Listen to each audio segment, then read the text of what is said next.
Non possono ancora dormire, sonni tranquilli i risparmiatori delle ex popolari, Banca Popolare di Vicenza e Veneto Banca. Il cammino, già lungo e travagliato per ottenere gli agognati indennizzi, continua ad essere costellato di questioni burocratiche da risolvere. Fondo indennizzo risparmiatori è sorto un problema burocratico che riguarda il calcolo del reddito.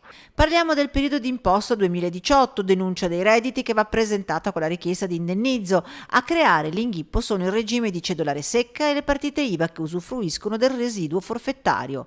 Fanno cumulo oppure no? La legge 75-2020 di fatto non lo prevede, ma si sa, i dubbi vanno chiariti e il tributarista Loris Mazzon dell'associazione Zerino Terzo da Onara ha preferito fugarli inviando il quesito all'Agenzia delle Entrate. Dopo 90 giorni ecco arrivata la doccia fredda, vanno conteggiati. Il rischio che ne deriva è che migliaia di risparmiatori così non rientrino più nel tetto dei 35.000 euro stabilito per legge per il diritto dell'indennizzo.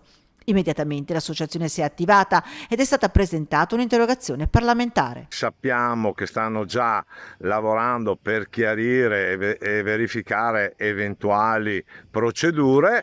Ecco, ci auguriamo che questo però non porti dei ritardi, dimostra che la burocrazia ha sempre qualche problema da risolvere e noi siamo qui per dare una mano perché questi problemi finiscano e che si proceda ai pagamenti dei risparmiatori.